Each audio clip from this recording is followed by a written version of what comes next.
Our last video, we covered self-awareness as the first domain of emotional intelligence in the framework for Daniel Goleman. And today we're going to be talking about some ways that we can improve our self-awareness so that way we can continue to grow and evolve. Here's a recap of what we discussed regarding emotional self-awareness. So what does it really mean? It's the ability to recognize and label our own emotions as they're occurring in real time, understanding the impact of our emotions on decisions, behavior, and performance, and being conscious of the emotional triggers and patterns that may arise in our daily lives. This matters because it's the foundation for other emotional intelligence skills like empathy and self-regulation, having emotional awareness within relationships, and this leads to better decision-making, increased confidence, and stronger relationships. So what kind of strategies do we need to improve this process that we have with ourselves so that way we can understand ourselves deeper and start to see our emotions before we experience them in real time? The best tool that you can use is checking in with yourself daily. Honestly, I do this probably a little too much. Sometimes becoming too self-aware can lead to rumination, which is not always great for having high emotional intelligence, but being able to check in with yourself maybe 2 to 3 times a day can be very beneficial. Asking yourself things like, what am I feeling right now? Why am I feeling this way? What has led me to feel this way? Where is this stemming from? And how is this emotion influencing the way that I'm moving through the world? Asking yourself this periodically throughout the day and checking in at different times is going to allow you to see patterns, recognize those patterns, and then get in front of those emotions as you go into certain situations where you see yourself being triggered in these emotions on a consistent basis. An example of this is if you're really irritated every single time you go into a team meeting. Maybe sometimes it's because you're not sleeping. Maybe you hate your job and it's invoking insane frustration inside of you. I had a very interesting experience with this before, and this is when I was kind of checked out of my emotional intelligence. I personally believe that emotional intelligence is something that ebbs and flows, just like intelligence in general. There can be time periods in your life where you're not as intelligent, but you work on things and you can improve the way that your brain is processing information. And the same thing works with emotions. And I would also argue that it's more likely to occur with emotions because our emotional experience isn't linear. It's very ebb and flow. There's some periods in life where you're going through a lot and it's much harder to recognize your emotions. And this was a period where I was going through that. And I was in a situation which is objectively good. I was recognized as being a really good, worker. I was a top producer. I was somebody who was recognized at the company. I was respected at the company. And at the same time, I had a really good salary and I really did enjoy my work. But as things started to change and evolve and I started to become overworked, I started to resent my job and I wasn't picking up on those emotions. And I worked for a whole year going in and feeling so frustrated and so overwhelmed. And I just kept blaming it on other circumstances, not really being able to tie it to the fact that I was no longer happy with the way that my organization was functioning and the stability of my workload. Because of that, it led me to severe burnout because I wasn't checking in with myself. I wasn't asking myself, hey, why is it that every time I'm in this situation, I feel these intense emotions? Instead, I decided to stuff them down and not really express them, not really understand them, and not look at them as data because I thought objectively I should be really happy with the situation that I'm in. But just because something objectively looks a certain way doesn't mean that you don't have emotions that are tethered to certain things that are occurring on a frequent basis that can be data to show you that you need to pivot in a new direction. When you're doing these check-ins, you really want to make sure that you're logging this information, whether it's through journaling or voice notes. This is a really consistent basis in any type of self-improvement because you want to track the data. Start a spreadsheet, get creative with it.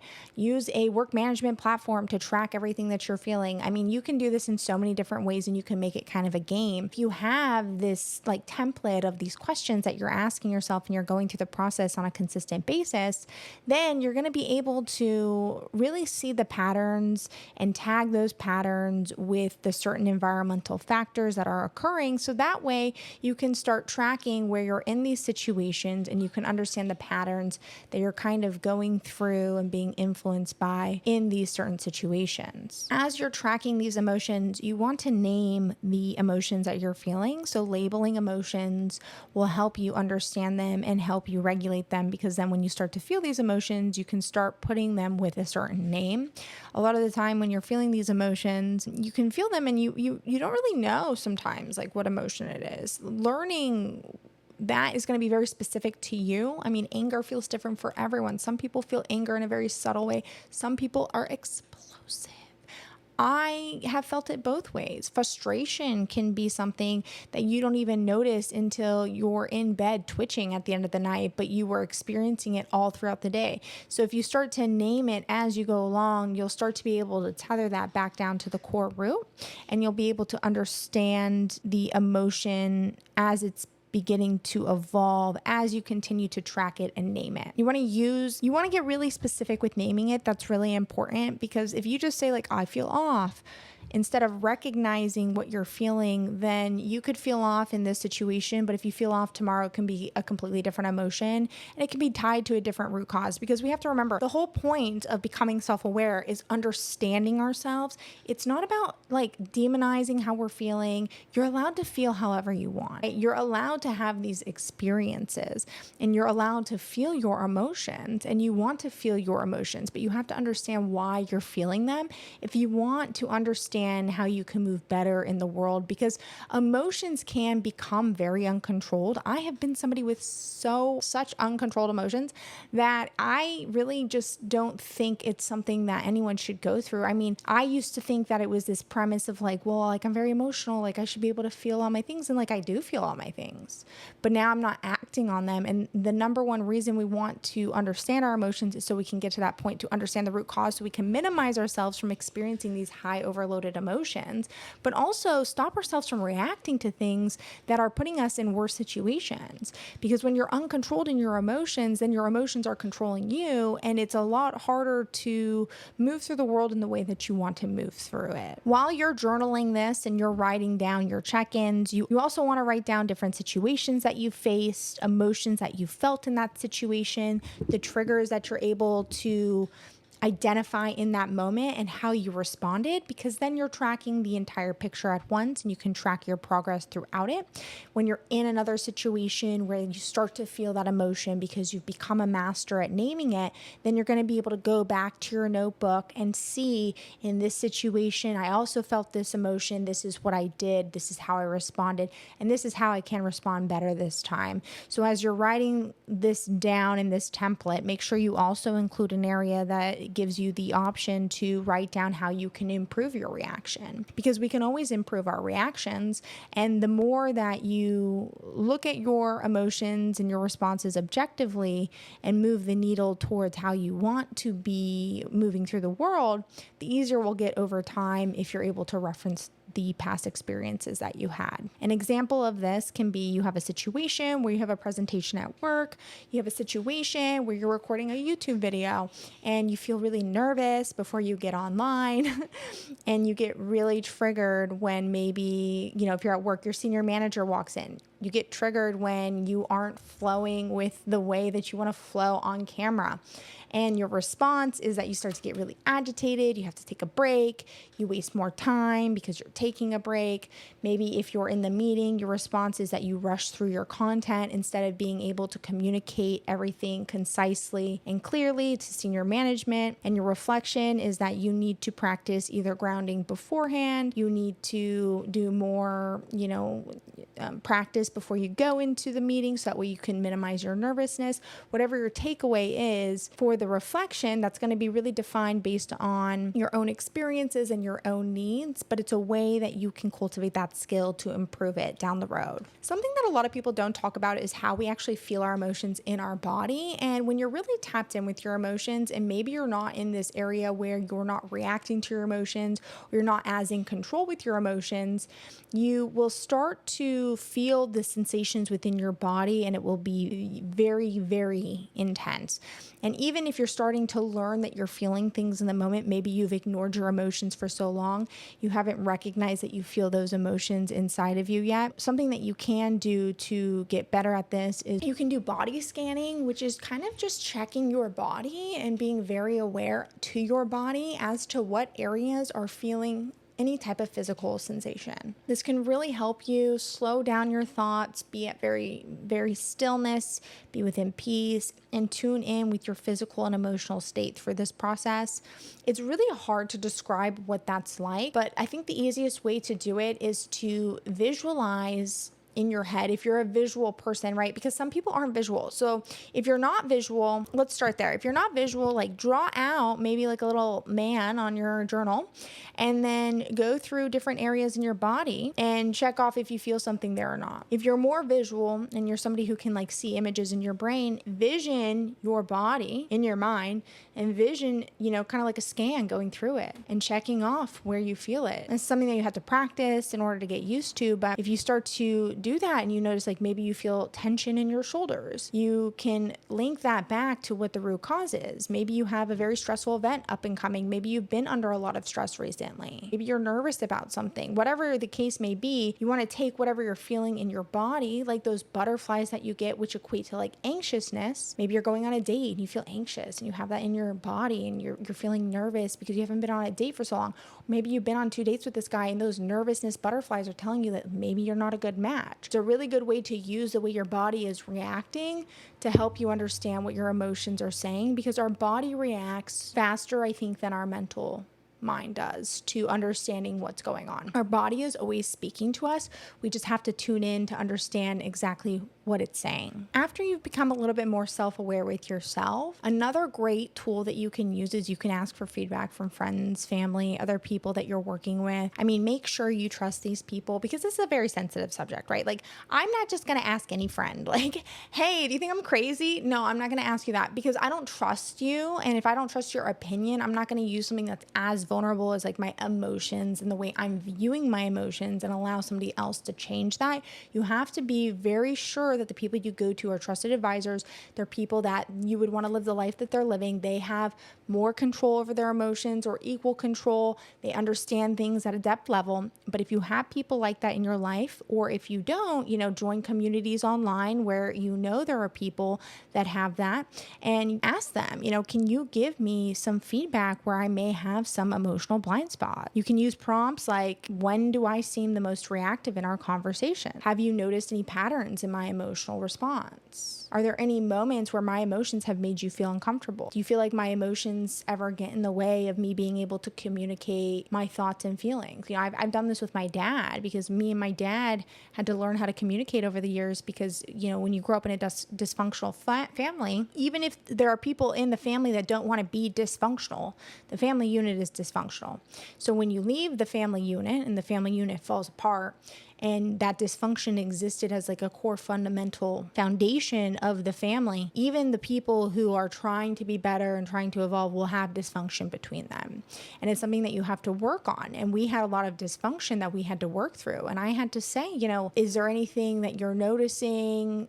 How can I be better about communicating that to you? And he also had to do the same thing. And we were not perfect. No one's perfect. There were times where it was very difficult to face because it's an emotionally charged thing. But it was something that was necessary for us to repair our relationship. And we had to be willing to get that feedback from each other because at the end of the day, it's about making sure that you're serving other people in the way you're communicating things. Because when you're serving other people and you're communicating with them in a way that they are more inclined to respond positively to, then the end result of being heard is going to be much easier. And sometimes your emotions can get in the way of that. Asking these friends and families will help you with the next step, which is identifying emotional triggers and patterns. This is a core component of being self-aware and having self-awareness. Reflecting on recurring emotional responses is very important. Using your journal to write down instances that you've already noticed where there is a pattern of emotional responses, and asking yourself, what situations provoke strong emotions like this? What is this directly tied to that makes me react this way? What past experiences may they be linked to? When you have core abandonment wounds, or you feel like maybe you don't deal with like rejection well, this is something that can show up in a lot of relationship dynamics, and they all look differently, but the core root is the same because they look differently based on who you're interacting with. But you will be able to see the pattern throughout that, and you'll be able to see the situations that provoke those strong emotions are typically in situations where you're feeling abandoned, and you can link that to your core past experiences, probably in your childhood, where you felt that abandonment wound. If you get defensive during feedback, you can even trace that back to areas in your life where you had criticism and it was negatively impacting you. Maybe it was in your youth. Maybe you haven't fully learned how to receive criticism without taking offense. There's many reasons that can cause these things, but identifying these emotional triggers and patterns is what's going to allow you to see that. So that way you can improve that as you continue to evolve in your lifetime. And just remember, as you're doing this, you have to practice self-compassion. You have to be kind to yourself. You have to give yourself grace. You have to treat yourself with kindness, even when you feel negative emotions. Look, negative emotions are so beautiful because without negative emotions, you wouldn't have positive emotions. And a lot of people don't like to feel their negative emotions. And I get it. They're icky. They hurt. They feel like, oh, like the world is ending. But without them, you wouldn't experience joy because you have to have the opposite of positive in order to know it's positive. If you just experience positive all the time, that would be neutrality. It'd be boring. You'd be bored. But when you have the lows, you have the highs, you're experiencing all the emotions on the spectrum. And that is something that doesn't have to be a negative. It can be a positive, because how beautiful is it that you're able to feel so deep? Give yourself grace. Allow yourself to feel things. Allow yourself to feel them without judgment, and just observe them with curiosity. Allow them to be the data points that you need to better understand yourself, and give yourself grace when you're feeling them. If you're in a situation and you're having a really rough day, give yourself that day. Look, things can wait. Not everything is, a drill. Like we're not doctors, most of us. I mean, if you're a doctor, it's different. But like most of us, it's not that urgent. Urgency has been hijacked in our society, and it's very unfortunate. Typically, when you're having these rough days, it's okay to look at yourself and say, hey, I need to take this day. I need to mourn this loss. I'm going to throw a tantrum. I'm going to cry my eyes out. I'm going to let myself feel every emotion. And tomorrow we're going to go and start working on improving the way that we're going to move through the world. Give yourself the moment and give yourself the grace to be human, but give yourself a time frame so that way you're not lingering in that emotion for too long. A lot of the time we say phrases like, why am I like this? Why do I feel so deep? Why am I so sensitive? It's so annoying. Instead of doing that, just ask yourself, like, what is this trying to show me? What does this say about the current situation I'm in? Because that's really what the emotion is trying to tell you. Emotions are indicators. They're like a check engine light that something's wrong in the car. You need to fix the car, and the car is your environment. There's nothing wrong with you just because you're in a situation that is unpleasant and you're reacting to that in an unpleasant way. Sometimes you have to fix what's going on inside of yourself as well, but the environment is telling you there's something going on. And sometimes it is what's just inside of you, but sometimes it is just the environment. And that's why it's really important to get curious, ask yourself, and understand what's going on. As you improve your self-awareness, this is going to help connect to the other domains that we'll be focusing on in our upcoming episodes. So make sure that you like, subscribe, and hit that notification bell if you want to continue learning about emotional intelligence. The first one that this is going to apply to and really help is self-management. Recognizing your emotions is the first step to managing them and managing yourself. So when you're in a situation, maybe you're on the roadway and maybe you're driving your car and maybe somebody cuts you off. And instead of reacting with road rage, you just acknowledge that that upset you. Okay, so you're managing your emotions, you're aware of what's going on, and now you're moving into that space of self-management. It also helps us with self-awareness, understanding how our emotions enhance our empathy for others, understanding how we impact others, understanding how we can influence others. And that leads into the relationship management piece, where we become emotionally aware, where we're able to communicate better with each other and navigate conflict better. And this can help us within the workplace. This can help us within our personal life. This can help us with our friends and family. It can help us with our dog. I mean, when I was in a time where I was not emotionally aware and I was just like so exhausted from that job and like I didn't really understand what was going on,